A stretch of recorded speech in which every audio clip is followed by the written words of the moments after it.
Muy buenas a todos, bienvenidos al CIA. El día de hoy les estaremos hablando sobre el diafragma. A continuación, podremos observar el temario a tratar y vamos a comenzar con las generalidades de esta estructura anatómica. Entonces, referente a las generalidades del diafragma, vamos a tener que este es un tabique músculo aponeurótico que va a separar la cavidad torácica de la cavidad abdominal. Y el diafragma toracoabdominal, que es como tal, también como lo pueden conocer, va a formar el piso de la cavidad torácica y el techo de la cavidad abdominal. Este va a ser un músculo plano, ancho y delgado, que forma un tabique entre el tórax y el abdomen y tiene forma de una cúpula de una convexidad superior que da hacia el tórax. Se va a insertar con su circunferencia inferior del tórax y está escotado por atrás por la saliente de la columna vertebral toracolumbar, a la cual también se va a insertar. Y va a presentar un centro que es conocido como centro frénico o centro tendinoso, formado, como su nombre lo indica, por tendones. El músculo es atravesado también por numerosos órganos que pasan del tórax al abdomen y viceversa, como es el esófago y la arteria aorta, que se convierten de esófago o arteria aorta torácica en sus porciones abdominales. Vamos a tener también que el diafragma va a contar con una porción horizontal que se conoce como externo-condrocostal, que forma dos cúpulas de altura desigual, la derecha un poco más elevada que a la izquierda, y otra porción vertical llamada también vértebro lumbar, que va a corresponder a los pilares del diafragma, también conocido como arcos del diafragma.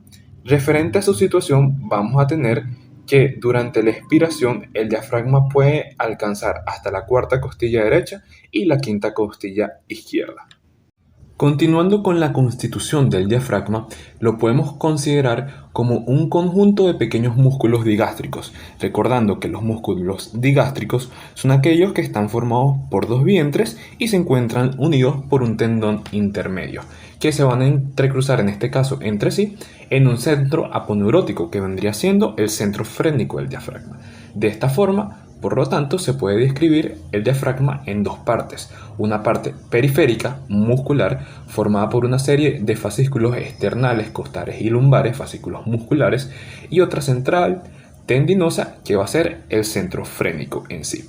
De esta forma, en base a los fascículos, vamos a poder dividir entonces, o a subdividir el diafragma en tres porciones, una porción external, una porción costal y una porción lumbar.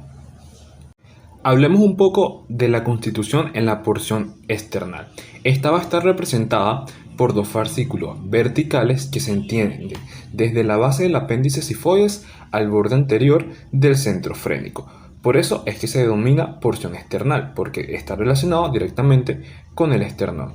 Además, vamos a encontrar aquí, justo por detrás del esternón, un orificio avascular, es decir, por el que no van a pasar estructuras vasculares, que va a ser denominado hiato de Marfan, que va a separar uno de los puntos de inserción del otro, es decir, el punto derecho del punto izquierdo. Ya que hablamos ahora de la constitución de la porción external, hablemos de la porción costal, también conocida como porción condrocostal, y este va a ser nada más la inserción que va a tener los fascículos musculares del diafragma directamente con las costillas o las articulaciones condrocostales. Esta porción va a tener un segmento óseo y un segmento aponeurótico. El segmento óseo va a ser aquellas inserciones del diafragma que se van a efectuar sobre la cara interna de las 6 últimas costillas, siguiendo una línea oblicuada hacia abajo y hacia atrás. Sobre las 3 últimas costillas, la inserción es únicamente costal, y de la 11ª costilla resulta ser la inserción más desarrollada, es decir, la que más fuerza tiene. Sobre las 3 costillas suprayacentes, es decir, sobre las 3 primeras costillas, la inserción se realiza directamente en el cartílago y no en la costilla como tal. Referente al segmento aponeurótico, o también conocido segmento intercostal, en este se va a unir la 12ª costilla con la 11ª costilla y la 11ª costilla con la 10ª costilla, en lo que se va a conocer como fibras musculares del arco del Senac. Esta porción condrocostal está separada de la porción external por un orificio triangular, que es el hiato de Larry o hiato costosifoideo.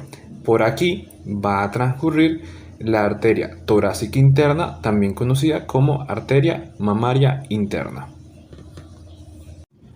Para finalizar, entonces vamos a tener la constitución de la porción lumbar, que aquí vamos a observar a un segmento medial y un segmento lateral. Comencemos con el segmento medial, que va a estar constituido básicamente por lo que se conoce como los pilares del diafragma, que van a estar dispuestos a un lado y al otro de la línea media del eje corporal, y estos se van a insertar sobre la cara anterior de las vértebras lumbares y sus discos intervertebrales. Por esto es que se conoce como porción lumbar. Aquí vamos a encontrar entonces los pilares del diafragma, que van a ser un pilar derecho, un pilar izquierdo y los pilares accesorios del diafragma. El pilar derecho se va a insertar sobre la cara anterior de las tres primeras vértebras lumbares, como lo podemos observar en la imagen que contamos aquí. El pilar izquierdo va a ser un poco menos extenso y también menos potente, y se va a insertar sobre la cara anterior de las dos primeras vértebras lumbares. Algo importante del pilar izquierdo es que aquí también se va a dar la inserción al músculo de Treitz, conocido también como músculo suspensor del duodeno.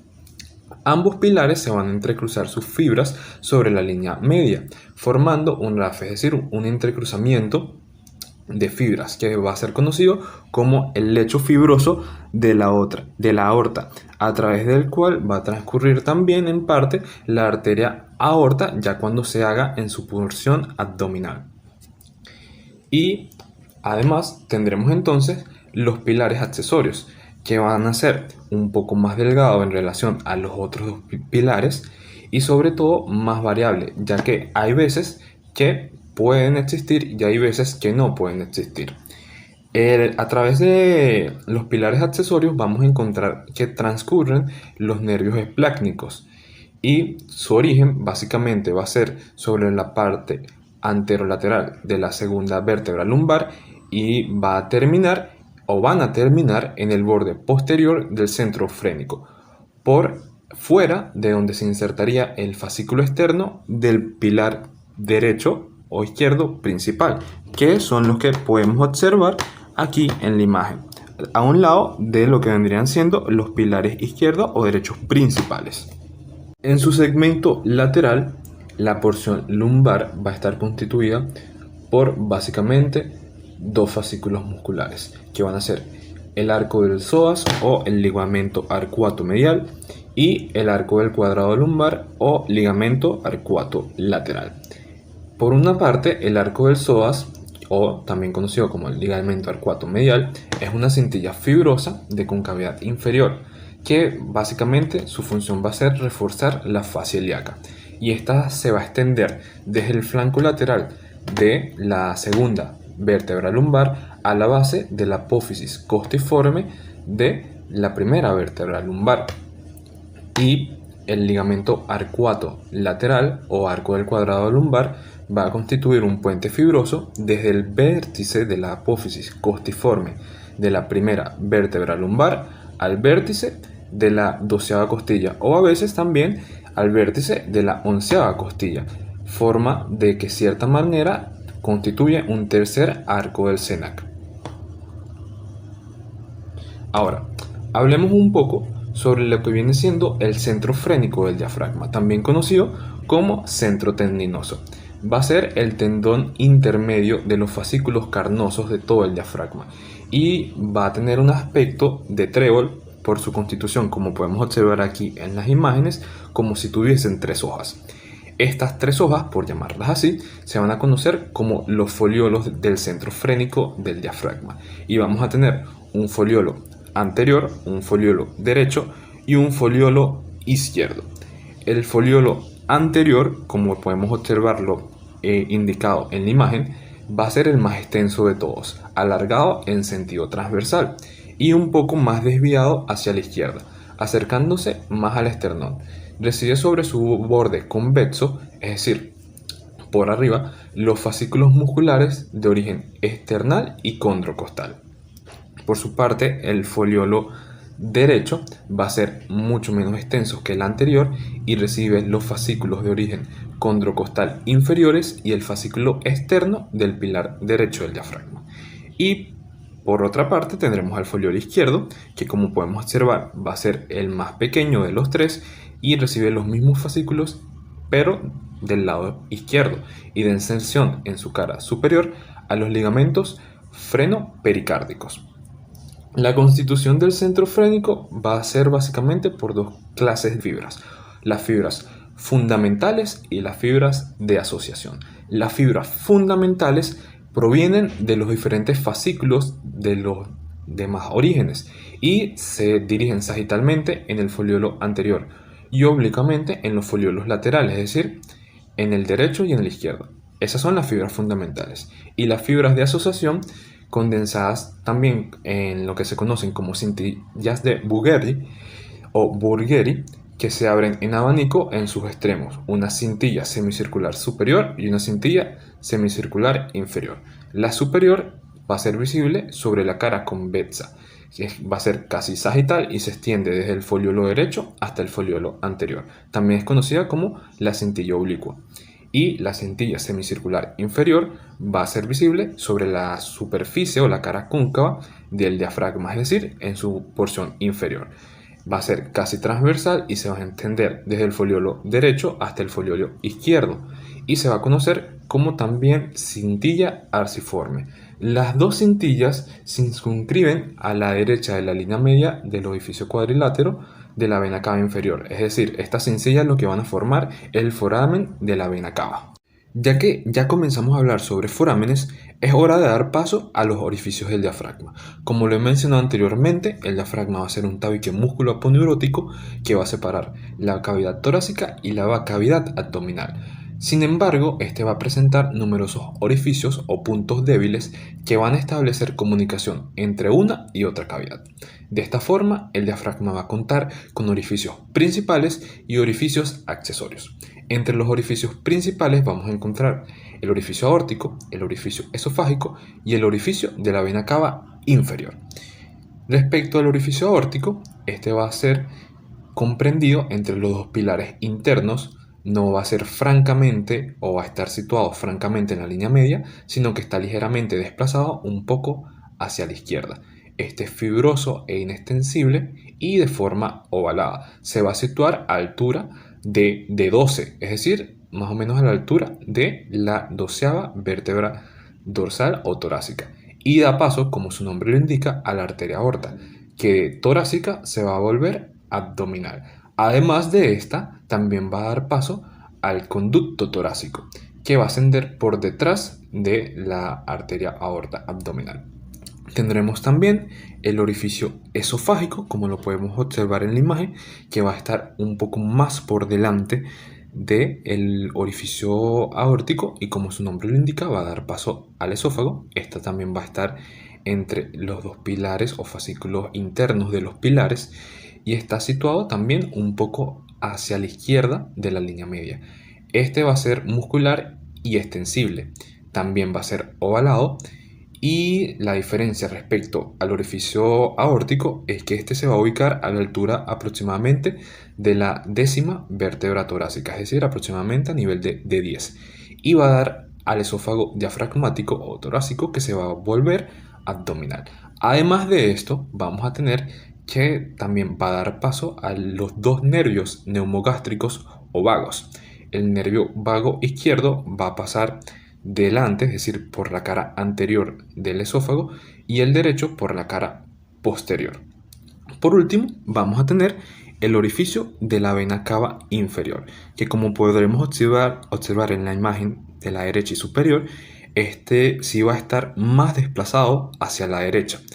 Entonces, este va a ser un orificio cuadrilátero que se va a hallar en pleno centro frénico. Como podemos observar, básicamente se encuentra en la unión de lo que vendría siendo el foliolo anterior con el foliolo derecho. Este va a medir o a tener un diámetro de unos 2 centímetros y va a pasar por aquí la vena cava inferior. Este va a ser un orificio fibroso e inextensible y se va a proyectar aproximadamente a nivel de la novena vértebra torácica o a nivel de 9 como también lo podemos conocer. Y también va a dar paso a la rama abdominal del nervio frénico derecho. Este va a ser el más grande de los orificios diafragmáticos. Como lo indiqué anteriormente, puede medir de 2 centímetros a 4 centímetros incluso. En esta imagen podremos observar un poco entonces sobre la anatomía de los orificios principales del diafragma. Como podemos observar, el orificio que se encuentra ubicado en la parte o en la porción más inferior va a ser el orificio aórtico, que va a dar paso, como estemos observando, a la aorta abdominal. Y también por detrás de esta podremos observar esa estructura verduzca que vendría siendo el conducto torácico. Por encima de este observamos cómo se encuentra el orificio esofágico, dando paso tanto al esófago como al nervio vago izquierdo y derecho. Podremos observar cómo el nervio vago izquierdo, que es la estructura amarilla, se va a encontrar por delante, es decir, este va a transcurrir en la cara anterior del esófago básicamente, y el nervio vago derecho en la cara posterior. Y del otro lado, del lado derecho, vamos a encontrar el foramen o el orificio de la vena cava inferior. Respecto a los orificios accesorios, vamos a encontrar que los podemos dividir en anteriores, laterales y posteriores. Todos estos, o la gran mayoría, son vasculares y dan paso a estructuras vasculares o nerviosas. En los orificios anteriores ya vamos a tener algunos que ya hemos mencionado anteriormente, como van a ser el hiato de Marfan o retrosifoideo, que se va a encontrar justo por detrás del esternón, separando básicamente la parte derecha y la parte izquierda del diafragma, entre los fascículos esternales del diafragma. Y tendremos el hiato de Larry, que va a encontrarse, como lo podemos observar en la imagen inferior, un poco más lateral al orificio o hiato de Marfan. Y por aquí vamos a encontrar la rama abdominal, o lo que se convertiría en la rama abdominal de la arteria mamaria interna, también conocida como arteria torácica interna, al igual que podemos encontrar algunos troncos linfáticos. En los orificios laterales, lo que vale la pena mencionar es que se van a hallar entre los diferentes fascículos condrocostales del diafragma y van a dar paso para los nervios intercostales del séptimo al onceavo. Por último, encontraremos entonces los orificios posteriores, que se van a encontrar entre los pilares y los arcos de la porción lumbar del diafragma. Y básicamente esto es lo que van a permitir el paso a la derecha del conducto cabo ácido lumbar y a la izquierda dar paso al conducto reno ácido lumbar. Continuamos ahora con las relaciones con las que cuenta el diafragma. Vamos a tener que se pueden subdividir en unas relaciones torácicas y abdominales y a su vez las torácicas en pleuropulmonares y mediastinales. Las relaciones pleuropulmonares del diafragma básicamente van a corresponder en la parte lateral del diafragma, que se va a encontrar tapizado por la pleura parietal. De igual forma, encontramos también que se van a relacionar con los recesos costodiafragmáticos. Recordemos que los recesos de la pleura van a ser básicamente aquellos puntos en donde la pleura parietal se vuelve pleura visceral. De esta forma, en la relación pleuropulmonar también vamos a encontrar que cada cúpula diafragmática se relaciona con la base del pulmón correspondiente, es decir, con la cara inferior del lóbulo medio e inferior de la parte derecha y la cara inferior del lóbulo inferior y una parte pequeña del lóbulo superior en la parte izquierda del diafragma. Eso correspondiente a la estructura en sí de ambos pulmones. Entonces vamos a tener también las relaciones mediastinales, que van a ser por delante el pericardio fibroso se adhiere íntimamente al diafragma y por atrás el diafragma va a estar constituido por los orificios en donde van a pasar y a su vez relacionarse el esófago, el conducto torácico, los nervios esplácnicos, los troncos simpáticos torácicos, la vena ácico, el conducto torácico, al igual que los nervios neumogástricos o nervios vagos, que como ya hemos visto anteriormente, van a pasar por el mismo orificio esofágico. Vamos a tener aparte las relaciones abdominales, que a su vez se van a subdividir en relaciones inferiores y relaciones anteriores.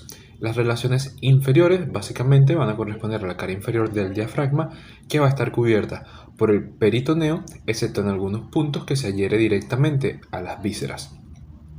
Y las relaciones anteriores van a estar compuestas por la porción vertical del diafragma, y vamos a encontrar una parte lateral muscular del diafragma donde se van a relacionar con las glándulas suprarrenales, con la extremidad o polo superior del riñón y con la parte posterior de la cara diafragmática del hígado. Eso es en la parte lateral. En la parte medial o de los pilares del diafragma se relaciona con la región celíaca. Está centrada aquí la entrada de la arteria aorta abdominal, además de las arterias frénicas inferiores, suprarrenales, medias y renales. A la derecha vamos a encontrar la vena cava inferior, que va a recibir las venas renales. Delante de la aorta vamos a encontrar el plexo celíaco, los ganglios celíacos y la llegada de los nervios hemiplácnicos. Detrás de la aorta vamos a encontrar la cisterna de Kilo o cisterna de Beckett, a partir de donde va a nacer el conducto torácico.